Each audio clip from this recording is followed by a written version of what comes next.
Bora lá, então. Então, gente, ó, vamos começar com o trovadorismo, tá? Como eu disse para vocês, o período literário depende, existe uma relação, na verdade, né, entre o período literário e o período histórico, a época literária e a época histórica.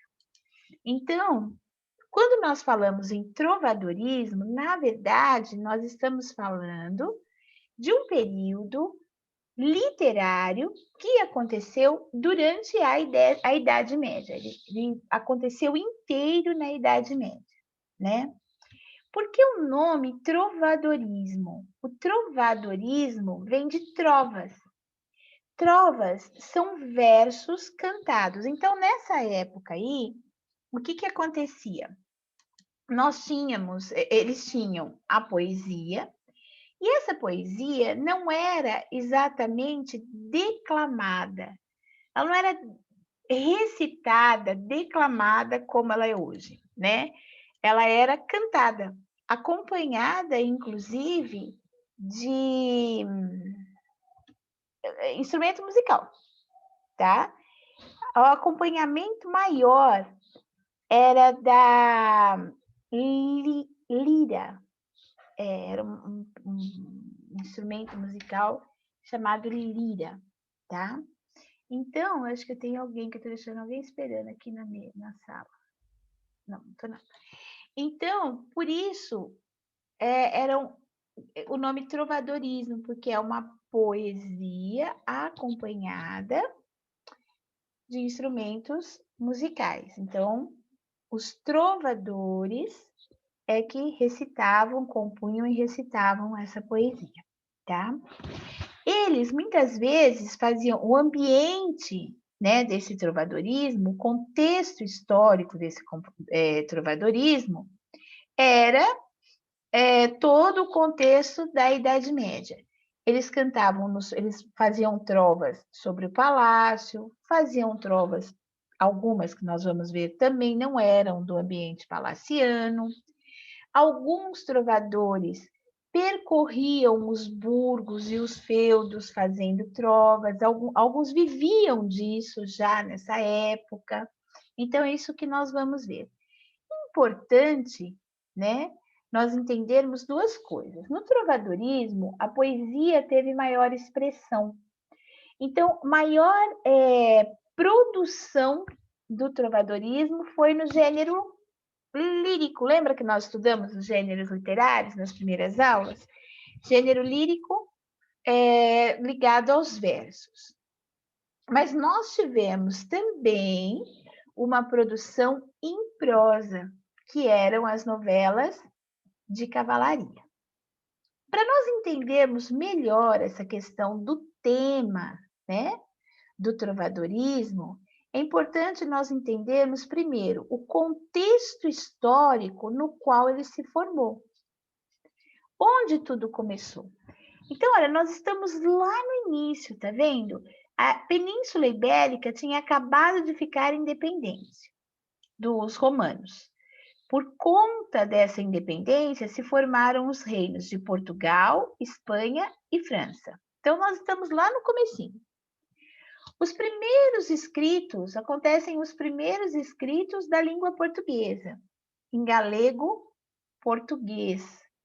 Também existe, como existe essa região aqui do sul da França, né, nós também vamos ter uma poesia provençal, que vem aqui dessa região. A economia era feudal. O que nós sabemos dessa economia feudal? Quando nós falamos aqui, né, na economia feudal, nós temos os feudos, imensas porções de terra, na mão do senhor feudal, ausência de comércio, não é verdade? Nessa época ainda, ausência de comércio. Quem trabalhava nessa terra eram os servos ou os vassalos, no caso eram os servos. O senhor feudal era dono de tudo, tinha o direito, inclusive, de vida e morte sobre os seus servos, e ele devia né? Os servos ainda pagavam impostos para ele da terra produzida, e ele devia, esse senhor feudal, acima dele, o rei. Era uma época também em que a igreja, né, o clero tinha muito poder. Aqui nós temos o teocentrismo. O que é esse teocentrismo? Tudo nessa época colocava Deus como centro do universo. Consequentemente, as pessoas não tinham livre-arbítrio. Elas dependiam, né, desse poder divino, desse poder sobrenatural, o que fazia com que elas tivessem que aceitar exatamente a condição que elas tinham para viver. Né? Isso é sério, inclusive. Esse teocentrismo, o homem é uma mera consequência aí da vontade de Deus. O teocentrismo cerceou durante muito tempo, através de perseguição, inclusive, né, da Inquisição, através da Inquisição, o conhecimento ou a propagação do conhecimento. Por quê? Porque o raciocínio, a lógica, o questionamento eram absurdamente censurados, tá? Nós tínhamos aí, nessa época, né, uma coisa que eu não pus aqui, mas o poder da igreja, o poder do clero, né, desmedido, se colocava, ele se punha, né, através da Inquisição. Nós tínhamos a época da Inquisição aí, né, a Santíssima Inquisição. Época de muitos crimes, perseguição aos cristãos, perseguições aos cristãos novos, né, aos judeus, às mulheres, né? Aí, no caso, todo mundo foi a época da caça às bruxas, né? Quem gosta de ler aí, se vocês quiserem, vocês devem encontrar um livro que se chama O Martelo das Feiticeiras, tá? Uma documentação séria do julgamento, né, das chamadas bruxas, como eram feitos.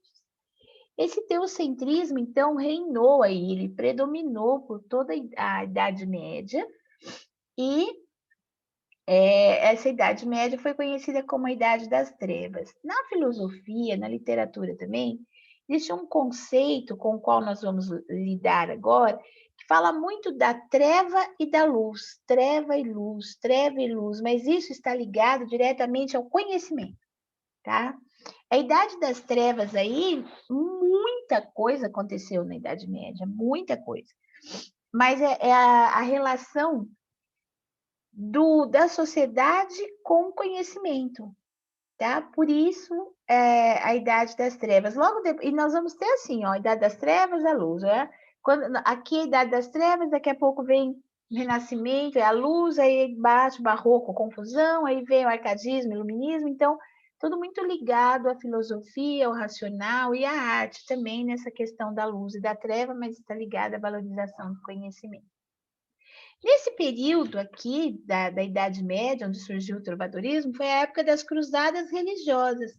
Aqui, ó, nessas cruzadas, nós vamos ter a fonte das novelas de cavalaria, tá? Cruzadas religiosas, para quem curte aqui, bom, existem filmes mais maravilhosos, mas tem um filme que se chama As Cruzadas. Se eu não me engano, ele se chama Cruzadas, Cruzadas. Ah, não acredito que eu esqueci o nome. Último Reino, Last Kingdom. Em inglês ele se chama Last Kingdom, mas não é o seriado, a série da Netflix. E em português vocês encontram como Cruzada ou A Cruzada, com Orlando Bloom. É bonito, viu? Não Orlando Bloom, o filme. Ele também. Mas o filme é muito bonito. Para quem gosta, para quem tem tempo, para saber como funcionavam essas cruzadas. Lógico que vocês têm isso em história, mas só para pincelar, né? As cruzadas foi uma demanda, lembram? Do povo cristão, dos cristãos europeus, lá nos reinos muçulmanos, na verdade, eles estavam, obviamente, né, de olho na terra das especiarias, né, na tomada de Jerusalém, enfim. E ali eles ficaram houve muitas cruzadas e eles ficaram ali durante muito tempo. Foi o período da peste negra. Então, eles foram, a população foi devassada, né, pela peste negra. O surgimento do comércio está lá mais para o finalzinho da Idade Média, quando nós já estamos não é bem o surgimento, começa a ter uma relação, porque aqui no feudo era a relação de troca, aqui começa a nascer, ele vai pegar o finalzinho da Idade Média, a gente já vai estar com um pezinho na filosofia do humanismo, né? Também nessa época, a fundação da Universidade de Coimbra e Vasco da Gama se lança a caminho das Índias. Isso aqui, ó, já está mais no finalzinho, o início das primeiras navegações, então, bem mais para frente. Para quem curtir, né, esse contexto da Idade Média, olha, o filme O Físico, que é baseado num livro, muito legal, fala principalmente desse período aqui, ó, da peste, tá?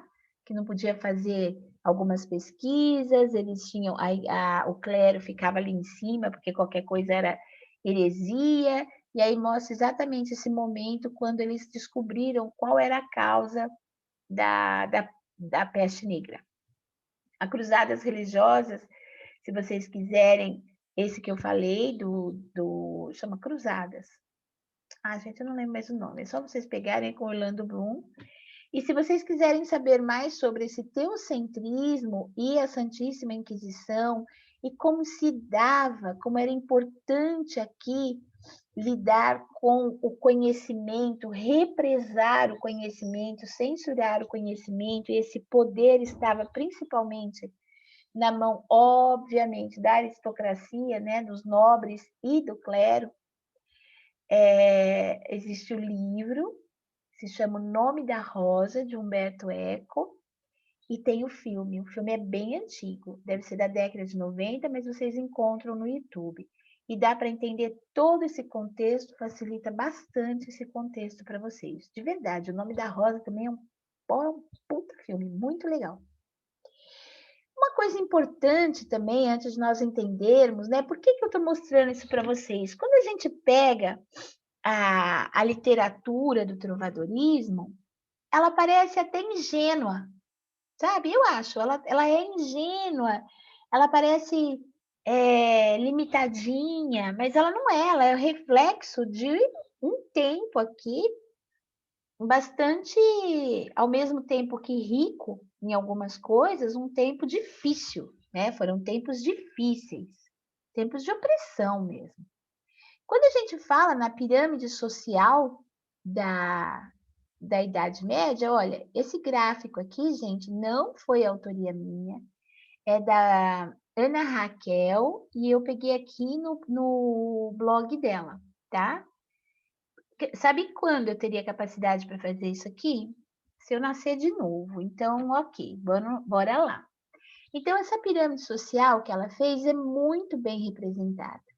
Na base da pirâmide, olha só, eram os camponeses, os servos da gleba e os soldados. Acima deles, nós tínhamos os cavaleiros, né? Esses cavaleiros eram os que defendiam o rei, defendiam a corte, eles é que iam para as cruzadas, né? Os bispos e monges. Acima deles, nós temos a alta nobreza, composta pelos senhores feudais, duques e condes, e o alto clero. Percebam que o clero, o próprio clero, tem uma divisão, né, de classes sociais, bispos e monges, e aqui os arcebispos e cardeais. E acima de todo mundo, nós tínhamos o rei. O rei, nesta época, lembra que nós estamos no teocentrismo. Então, ele era visto como o representante de Deus na Terra. É como se ele fosse o bambambam, como se ele fosse, não, ele era, o Bambambam, Bam, Bam, o dono de tudo, o representante de Deus na Terra. Ele falava e era obedecido, né? Então, era uma relação de poder absoluto, certo? E esse rei, esse poder passava de pai para filho, né? E eles tinham esse poder durante a vida toda. Então, dentro daqui, ó, dessa pirâmide sem ascensão, eles não tinham. Quem nascesse servo, morreria servo. Que poderia chegar a soldado, né? Mas não tinha uma ascensão. Ah, eu sou servo, eu vou trabalhar, juntar, vou conseguir chegar aqui. Não, tá? Não rolava. O que rolava, às vezes, era assim, um cavaleiro proteger um filho ou uma criança aqui de um camponês, e aí um dia essa criança se tornar cavaleiro, ou ele ser protegido de alguém aqui da igreja, isso acontecia, né? Mas a questão de subir a ascensão social, não havia essa mobilidade, não havia porque não era direito deles, né? Hoje também é difícil, mas porque a gente não consegue mesmo. E aí, o que é importante, né, nesse trovadorismo? Como eu disse para vocês, havia o predomínio da poesia, né? E existiam os trovadores. Eu acho que eu cheguei a comentar com vocês até aqui. Esses trovadores também eram divididos, também eram classificados de maneiras diferentes, de acordo com a sua classe social, tá? Então, nós teríamos aqui, olha, primeiro o trovador. Todos esses que eu vou falar para vocês eram trovadores, tá? Mas eles recebiam nomes diferentes de acordo com a classe social que eles tinham. O trovador era o poeta, o trovador, que pertencia à nobreza. Então, ele pertencia à nobreza, existiam reis que escreviam, tá? Que compunham. O ambiente da poesia dele era o palácio, era a corte, ele produzia ali, a poesia dele era feita para esses nobres e ele vivia nesse ambiente, tá? Então, ele era um trovador. O Segrel também era um trovador, mas ele era um trovador que não era mais da nobreza. Ele era um fidalgo. Fidalgo é o cara da nobreza, né? Mas ele era um fidalgo em decadência. Era um nobre que, de alguma forma, por algum motivo, ele tinha perdido os privilégios dessa nobreza. Estava sem dinheiro, né? Quebrado. Nobre quebrado. Então, ele passou a viver dessa arte, ele decidiu viver de fazer trovas, andar pelos reinos, pelos feudos. Ele se tornou um andarilho. Então, esse cara era um segrel. Mas na origem dele, quando puxavam lá, a origem dele, ele tinha vindo da nobreza. Por isso, ele era um segrel. Nós temos também o jogral. O jogral também é uma galera de trovadores, mais leve, né? É uma poesia de origem popular. Então, aqui, olha, nós temos nesses dois aqui, nós ainda temos uma poesia palaciana, uma coisa da corte. Aqui, olha, nós já temos de origem popular, e além de quem cantava as trovas, né, que eram acompanhados pelos instrumentos musicais, no grupo do jogral havia dançarinos, né? E eles se apresentavam para a corte, eles divertiam a corte. Mas eles eram populares, todo mundo aqui já era de origem popular. E junto com o jogral, nós temos o menestrel e a soldadeira, que era o homem e a mulher, também de origem popular. Eles passavam de feudo em feudo, né? Eles cantavam e eles aqui é bem importante, né, esse papel deles, porque como eles iam de feudo em feudo, feudo em feudo, e também passeava pelos burgos, pelo que mais tarde seria tido como os burgos, os vilarejos, desculpem. Eles acabavam levando notícias para os vilarejos do que estava acontecendo, do que acontecia no palácio e de vilarejo para vilarejo. Eles tinham um papel importante aí. No trovadorismo, Então, nós estamos falando de uma época em que ainda não existia a imprensa, né?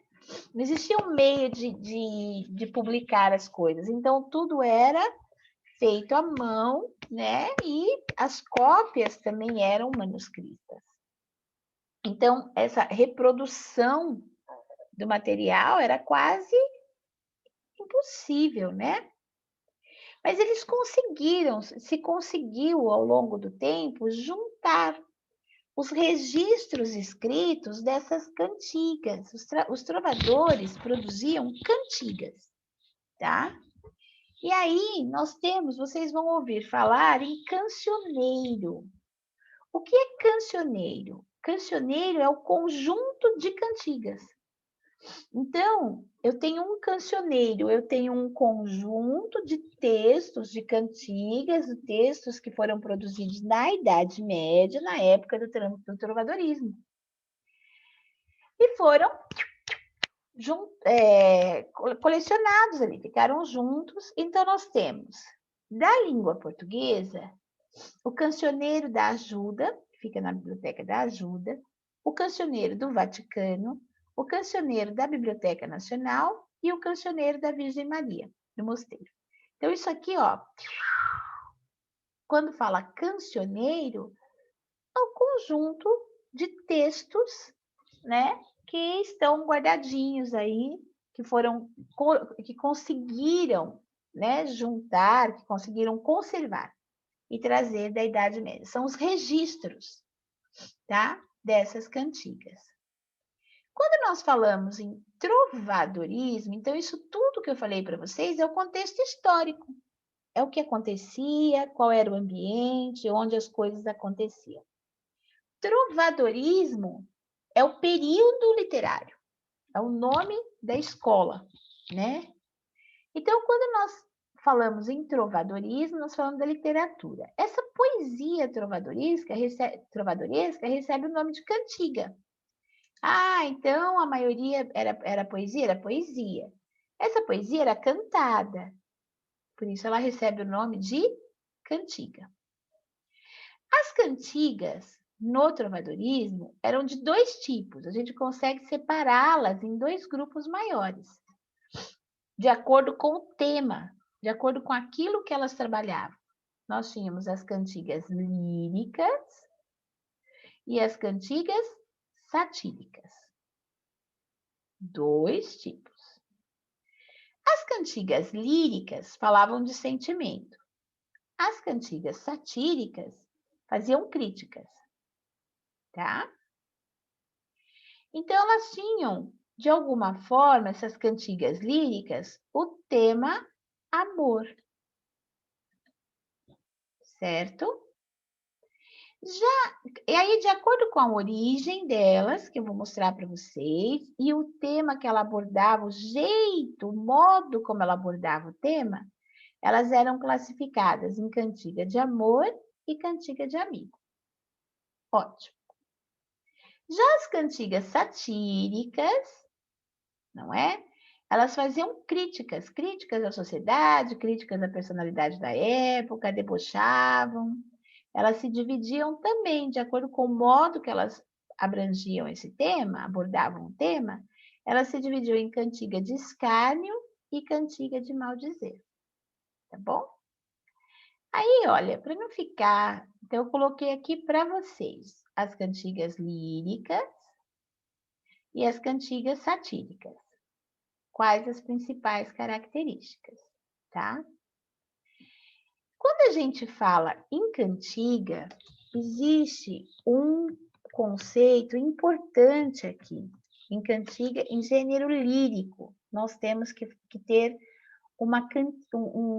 entender um conceito. O eu lírico é como se fosse a voz do poema, a voz da cantiga.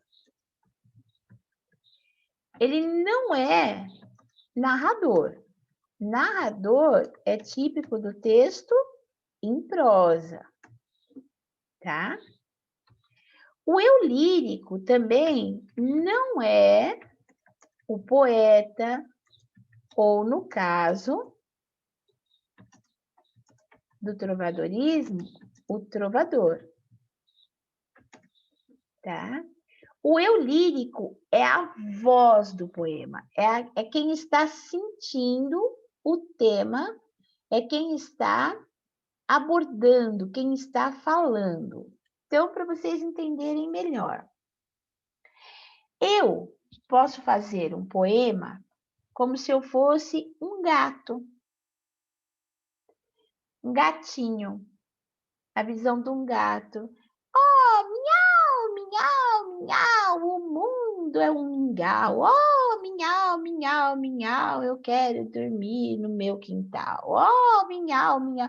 Eu não sou o gato. Essa minha linda poesia, essa cantiga emocionante que eu parei dessa produção nesse momento, que eu sei que vocês devem estar vertendo lágrimas de tristeza, é como se fosse o gato falando da impressão dele do mundo, mas eu não sou o gato, tá? Sou uma gata.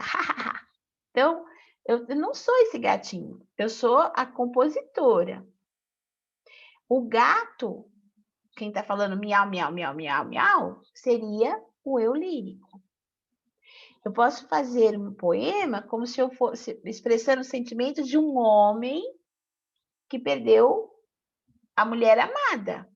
Eu não sou esse homem, eu sou quem escreve. A voz do homem é que é o eu lírico, tá? Então, muito legal nós entendemos isso, ó, eu lírico na poesia. E isso aqui também é outra coisa que dá um pé para a manga, essa história do narrador, tá bom? Então, olha só, o que é importante? Por que eu parei aqui para falar disso? Porque a distinção maior entre a cantiga de amor, uma delas, né? E a cantiga de amigo está no eu lírico. Quando eu falo da cantiga de amor, o eu lírico é masculino.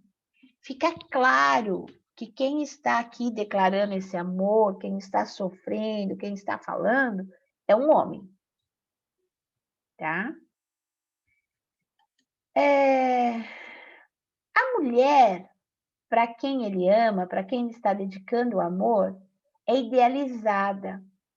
Ela pertence à corte, é uma nobre. Vou colocar aqui para nós. É nobre, tá? É da nobreza.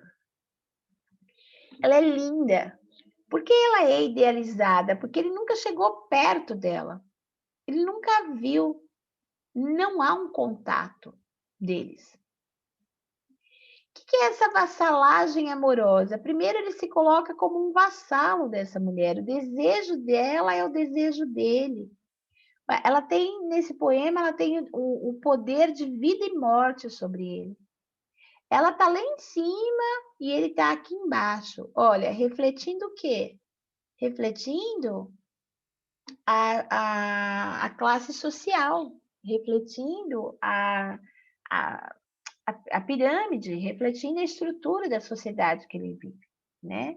Então, vassalagem amorosa. Ele nunca é digno dela. Esse eu lírico aqui pertence ao povo, é um plebeu e ela é uma mulher da corte. Aqui nós temos a coita. O que é coita? Sofrimento. Sabe as músicas de sofrência? Sofrência que vocês falam? Essa coita, tá? Esse sofrimento é o sofrimento amoroso. E ele é provençal. O ambiente dele é palaciano, ele fala da corte, das pessoas que vivem na corte. A linguagem também é mais formal. Quando eu chego aqui na cantiga de amigo, o eu lírico é feminino. E aqui é importante nós entendermos esse conceito de eu lírico mais uma vez. Nós estamos falando da Idade Média. As pessoas mal sabiam escrever e as mulheres não tinham acesso a qualquer tipo de educação acadêmica. Então, elas não sabiam ler, muito menos escrever. Aliás, se soubessem, também elas iam para a fogueira, né? Então, porque era heresia. Então, é o eu lírico feminino, mas quem fazia essa composição aqui era um homem, certo? Eu lírico feminino. Essa mulher aqui, ó, esse eu lírico, essa mulher que era representada nessa poesia, era uma mulher do povo. Ela não era da corte. E ela é ela que estava sofrendo a saudade do homem dela. O que é a palavra amigo? Importante aqui para vocês, nós entendemos esse conceito na Idade Média. Amigo na Idade Média é amante. Em português, nós temos um termo assim, não sei se vocês já conhecem, quando um casal vive junto, mas não é casado, tá? Então, fala-se assim, eles amigaram. Eu sou amigada. Então, vem daqui, ó. Então, amigo na Idade Média é uma conotação para amante. Essa mulher é do povo. Ela ama esse homem que está distante. O ambiente é bucólico. O que é bucólico? É simples, da natureza. Ela conversa, é importante isso, ela fala com a natureza. Ela fala com a plantinha, ela fala com a arvorezinha, ela fala com a ovelhinha, ela é uma camponesa, tá? E ela sente saudade do seu homem, é essa a expressão. Esse homem aqui, normalmente, é um cavaleiro da corte, que teria saído, inclusive, em guerra. Ele está guerreando, ele saiu para as cruzadas e ela ficou, tá? Quando eu falo das cantigas satíricas, eu tenho duas. Então, aqui tudo bem, gente? Pois eu vou dar exemplo para vocês, tá? Quando eu falo das cantigas satíricas, eu tenho dois tipos, a de escárnio e a de maldizer. A de escárnio é uma crítica indireta, então ele vai falar mal de alguém, mas ele vai falar, um certo senhor que tinha em sua casa muitos servos, mas a sua mulher o traía. Esses são os assuntos, eles esculhambam, tá? Mas não vai ser uma crítica direta, ele não vai falar diretamente quem é, ele vai fazer indiretamente. Todo mundo vai saber quem é, mas é indireto. Já de maldizer é escrachada mesmo, ela tem uma linguagem mais vulgar, mais direta, às vezes até vulgar assim de baixo calão mesmo, a linguagem. E aqui eles citam nomes. O senhor fulano de tal, que é traído pela mulher, que saiu com... É assim. Então, eram as cantigas de maldizer. Certo até aí? Esses 4 tipos são as cantigas trovadorescas. O que rola, na verdade... acrescentei um negócio e estragou meu negócio aqui. O que acontece, na verdade, é que essas cantigas têm uma linguagem muito distante da nossa, né? Elas são muito antigas. Então, vou ler esse trechinho aqui para vocês. Vou ler muito mal, né? Porque não tem condições, mas só para nós compararmos aqui, tá? No mundo não me sei parelha, mentre me for como me vai. Cajamoiro por vós e ai, minha senhor branca e vermelha. Querede que vos retraia quando vos eu vi em saia? Mal dia me levantei que vos então não vi feia. Uau, né? Legenda. No mundo não conheço outro como eu, enquanto me acontecer como acontece. Porque já morro por vós. Olha, ele morre por ela, tá? E ai, minha senhora. O termo minha senhor representa minha senhora. Se ele está falando com essa mulher, se ele está dedicando o amor a ela, é porque ele é o eu lírico masculino. Sim, gente, não adianta agora todo mundo vir com a pluralidade de gêneros que ela podia. Não, não podia, tá? Aqui é a Idade Média, é isso aí. Fechou. Então, minha senhora, querer que vos censure quando eu vos vi ensaia? Ensaia. O que é ver alguém ensaia? Esse em corpo bem feito aqui não tem, tá? É a tradução, é para explicar. É ver uma mulher formada. Então, ela não, quando ele a viu, ela não era mais criança, ela já era uma mulher bonita, já era uma mulher formada, já tinha o corpo todo formado, tá? Esse corpo bem feito não é o contorno do corpo que elas também não mostravam, ela já era uma mulher. Então, quando eu a vi em saia, ou seja, eu a vi mulher, tá? Mal dia me levantei, que vos então vi, não vi feia. Se eu não a vi feia, eu a vi bonita. Ou seja, olha, como você pode querer me condenar? Como você pode querer se eu morro, né, por você? Por que essa senhora era branca e vermelha? A padrão da época, aquela pele rosada, aquela bochecha, assim, aquelas pessoas brancas. Imagina a Idade Média, né? O que era essa brancura, com aquelas bochechas assim rosadas. Então ele fala: olha, maldito dia que eu vi você, linda como você é, e que eu sabia que não poderia tê-la, tá? Esse termo minha senhora, fala nada mais, nada menos que da vassalagem amorosa, né? E desse poder que ele tinha em relação. Esse poder não, gente, desculpa. Essa vassalagem em relação a. Ai, meu Deus, a mulher que ele amava. E aí ele segue, né? Aqui. Ai, parécemos manto, pois em minha senhora de presente nunca vos tive, nem não tenho, nem a mais pequenina